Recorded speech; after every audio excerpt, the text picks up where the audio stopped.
Greetings, bold outlaws, and welcome to the Sherwood Forest Book Club. My name is Thaddeus, and this is the show where we take just a few minutes to review some work that is at least tangentially related to Robin Hood. Today we are going to be taking a look at the Green Arrow 80 Years of the Emerald Archer Deluxe Edition published by DC Comics just this year because the superhero character Green Arrow, alias Oliver Queen, appeared in More Fun Comics number 73 80 years ago. So, they released this retrospective edition that includes a few short essays from some of the creators associated with the character over the years. There's a couple of stories from the earliest days in the 1940s and 50s where Green Arrow, while clearly inspired by Robin Hood, at least aesthetically, is essentially Batman. When there's some sort of strange crime afoot in which the police think they might need some assistance, they launch the arrow signal into the sky. Green Arrow and his sidekick, youthful ward, who dresses in bright red and yellow, the two of them leap into the arrow car, drive away from the arrow cave, and then vanquish the villains with an assortment of creative, whimsical trick arrows.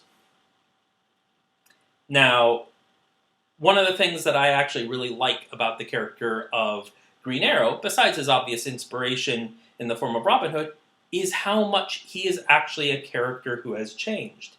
He's been in print in some form or other for 80 years. He's in fact one of the very few characters that was in continuous publishment through the 1950s, when almost no other superheroes were being published. Like Superman, Batman, Wonder Woman, and Aquaman were the only other ones at that time. And he survived that, and then joined the Justice League in the 1960s, when superheroes were becoming popular again, remained in print, eventually started getting comic book series of his own.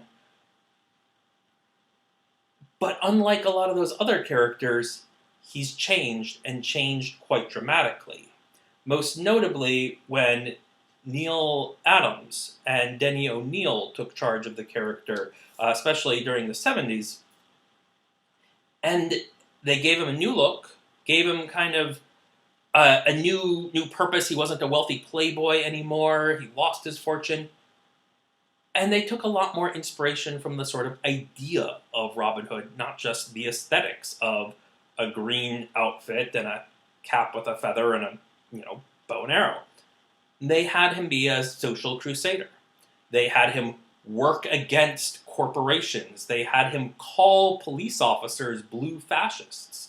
It was very much a character you could imagine today marching at the front lines of Black Lives Matter protests. And he wasn't doing normal superhero things. In fact, he was arguing with the other superheroes, telling them they weren't doing enough. They were just fighting for the status quo. They weren't protecting the people who actually needed help. He was at least a lot closer to the idea of an outlaw hero. Then the character got revamped again a little bit later by Mike Grell in a beautifully illustrated series that then called The Longbow Hunters, that went on to become a long-running series. And they stripped away all of the superhero elements. He didn't have trick arrows anymore. He didn't live in a fictional city. He used to be based in Star City. Now he was living in Seattle. No other superheroes are showing up except for Black Canary, who was his romantic partner and a character in that book. He didn't fight aliens. He didn't fight robots. He fought serial killers. He fought drug dealers. He fought terrorists. It was all much more down-to-earth, much more gritty, which was extremely popular at the time in comic book history. This was happening all over the place. But that was definitely one of the better done versions of the we're going to bring this down to earth and make it realistic. And Mike Grell loved the adventures of Robin Hood with Errol Flynn, and he put that front and center with the character of Oliver Queen. He had Oliver Queen having had archery lessons from Howard Hill. He and his partner ran a florist shop that was called Sherwood Florist. His outfit is the most evocative of Robin Hood that it has ever been in the comics. It wore that on its sleeve. But, he's fighting drug dealers. The idea is sort of urban hunter. But it actually ends up being kind of like a Batman story, really. Gone is Arrow Car and Arrow Cave and Arrow Signal in the Sky, but it's still basically the idea of this vigilante who's kind of helping the cops take care of the streets. About what you would imagine Christopher Nolan directing. But it was very well done, and a very unique and interesting take on the character of Oliver Queen.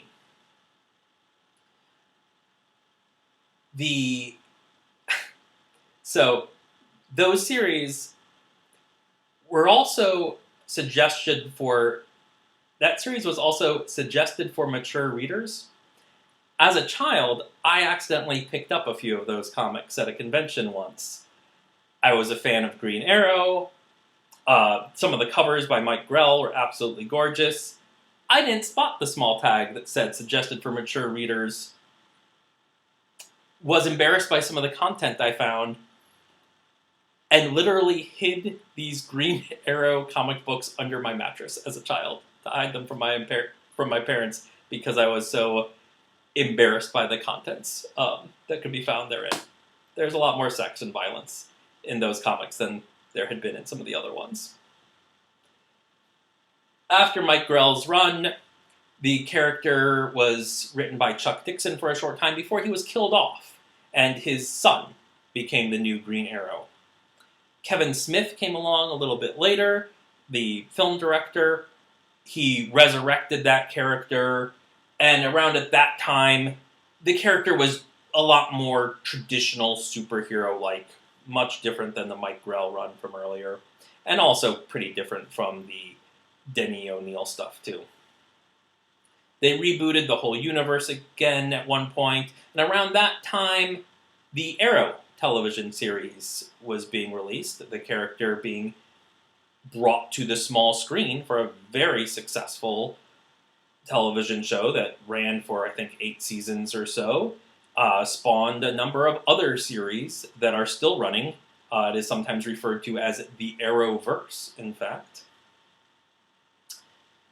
They kind of relaunched things again in something called Rebirth, and I was introduced to those comics via this collection, well, at least the first issue of it, and that intrigued me again.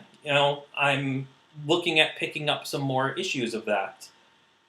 Green Arrow is back to being sort of a wealthy playboy figure, but he's proudly wearing the label of social justice warrior, and getting taken to task a little bit by Black Canary for the privilege that he still is able to manifest. And I'm curious to see where they would go with that. So I'm looking at picking up those comics, thanks to this 80th anniversary book that I found. If you're at all into superhero comic books, and you like Robin Hood, if you're not already familiar with Green Arrow, I suggest checking them out. In particular, the Mike Grell series, the Longbow Hunters should be easy to find, and the Hard Traveling Heroes series by Denny O'Neil and Neil Adams. Happy reading, everyone.